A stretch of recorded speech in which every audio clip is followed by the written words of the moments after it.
Hello everybody, this is the opposition analysis for the Manchester United game on Sunday. Let's take a closer look at Manchester United, how they play, and some of their key players that we've seen this season. I think United, they get they get quite a critical rap from people, quite rightly so in my opinion. I think the way that sometimes Ole Gunnar Solsjkaer approaches games is purely based on transition and the effectiveness of that. But I think you have to look at it slightly deeper in terms of the methodology and what he wants the defence to do, and equally what he wants the likes of Bruno Fernandes to do in picking up the ball, dragging out teams. And he's the main source of creativity for them. They lack it otherwise. They are incredibly efficient in transition, as I've just said, but I think they are going to struggle a little bit against West Ham in breaking down a low block side. So let's talk about some of their key players. Bruno Fernandes, 16 goals, 10 assists, but crucially, 22 goal-creating actions. And what that means is he's pivotal in the lead-up to goals and the first couple of shots or passes in that final third. You can see that from the way that Manchester United play, the freedom that Bruno Fernandes has in this side. Yes, he's willing to work hard. He isn't effective defensively,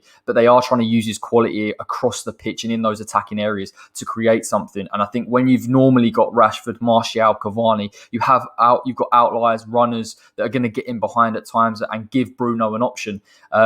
I think possibly with the personnel on Sunday, there's a lot of players in there that are playing with their back to goal that aren't used to playing on the shoulder, and that could frustrate Bruno. And it means that West Ham are restricting their creative sources to Bruno Fernandes and Luke Shaw. And I think it's easier for West Ham to try and nullify long term across the 90 minutes when you've got a player that they're so reliant on against teams that are in a very solid defensive shape. And you imagine that West Ham naturally will be. In terms of other players, and this probably isn't the biggest outlier, I could have gone in Luke Shaw. We know that Luke Shaw, I think, is the second highest for creativity in this team and goal-creating actions. You see it from the goals that he scored against Manchester City. Crucial in terms of his link-up with Marcus Rashford. You're not going to get this in this game because Marcus Rashford simply isn't there. Luke Shaw will advance, but Daniel James realistically isn't as good on the ball as Marcus Rashford and won't affect things in the final third as much. But let's talk about the other right-back, or the other full-back even, Aaron Wan-Bissaka. Look at some of these stats here. The most blocks at 93, most tackles and interceptions in this Manchester United side, and most defensive third tackles. Now, breaking down Manchester United in terms of their defensive strategy, they almost employ a little bit of a man-marking press. Aaron Wan-Bissaka is incredibly efficient, as you can see from those statistics, at doing that. He has the athleticism. Naturally, he's very, very good one-on-one, as you can see. He smells danger. He's probably one of the better right-backs in the defensive third, clearly for Manchester United, but also in the Premier League. And it would make it difficult for West Ham to try and beat this man one-on-one with possibly a Pablo Fornals. West Ham will have to look at bringing in Aaron Creswell into play, possibly Thomas Souček breaking between those defensive lines, or Mikel Antonio coming out to that left-hand side to try and cause this man some issues. The positive, if you can call it a positive, is that going forward, he isn't as good as Luke Shaw. They'll lack a little bit of width in terms of getting beyond and getting to the byline and allowing Greenwood to try and find those central areas. There'll be a lot of emphasis on Greenwood to try and create something, particularly when he's up against that defensive block. And I think that will suit West Ham throughout the 90 minutes and will look to nullify Manchester United in terms of their creativity in the final third. But he is a problem. Wan-Bissaka, you can see clearly there from the stats. So West Ham will have to try and employ a number of tactics offensively to deal with him. And then Fred. I don't think anyone thought I was going to bring up Fred, but I identify him as a little bit of a weak point in this Manchester United side. The reason being, I think he offers energy.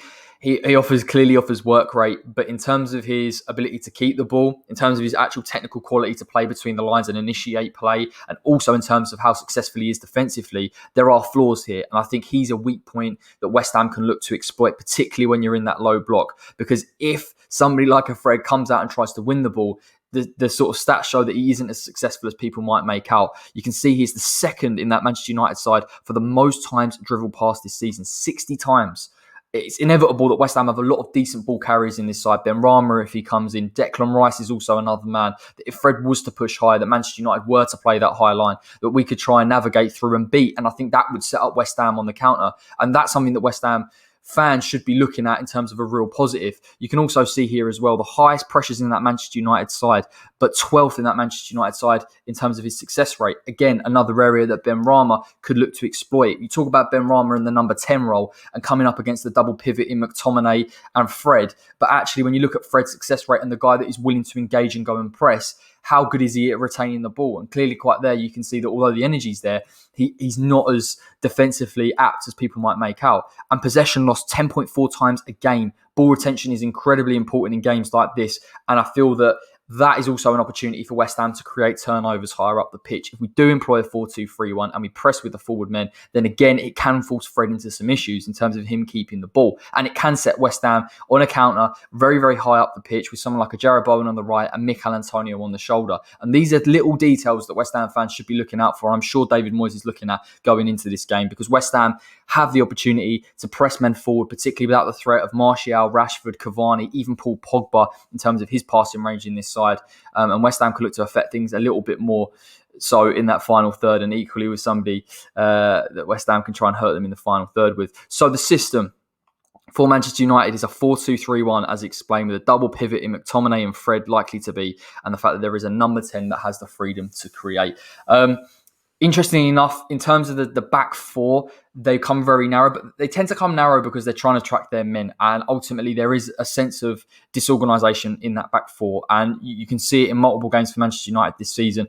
Even when they're set in a defensive shape, their ability to try and go and win the ball individually is forcing them out of shape. And there's no remit for the defensive midfielders to necessarily sort of slot between the lines. We see it with Aston Villa, we see it with Tottenham, but we don't see that with Manchester United, purely because they want those defensive midfielders to just sit in front of the centre-backs, and if they can collect the ball, carry the ball, and initiate the transition. So Ole Gunnar Solsjkaer, from what I can see, is willing to sacrifice a little bit of defensive solidity and sitting in a low block to initiate his biggest threat, which is transition, clearly. And then the number 10 obviously being free to create. We know Bruno Fernandes, he's happy to come deep. He's happy to pick it up off the fullbacks. He's happy to try and create that phase of play for Manchester United that can get it into the other two wide attacking midfielders and the striker. And he's so crucial. You can't really nullify someone like Bruno Fernandes because he's got that positional freedom. He can pick passes from range. He can play short passes. He's got creativity, shots from distance. He's so multifaceted that it's almost like West Ham shouldn't really try and adopt a man-marking system on him and go and try and pick him up, because he will just flip between positions. West Ham need to be more aware of the players that Bruno can play to, rather than trying to deal with Bruno Fernandes in isolation. The strengths of this Manchester United side are as follows. Wide attacking players available for transition. I spoke about it in terms of the defensive midfielders, but previously when they've had Greenwood or Martial or Rashford, they don't tuck in. This is all with this kind of emphasis of Manchester United feeling, I don't know if it's confidence or naivety, but not having defensive midfielders sitting in the way that West Ham will possibly sit a little bit deeper, have Bowen and Fornals drop a little bit to protect the wide areas. Rashford, Greenwood, Daniel James will press, but they won't necessarily, in terms of that position, in terms of that defensive shape, do that job. And I think that whilst it benefits them in transition, because it means that they're expecting and anticipating moving into space and hurting opposition teams, it does leave them vulnerable, and it does put a lot of unnecessary pressure, in my opinion, on that back four. But luckily, I'm hoping West Ham will exploit it.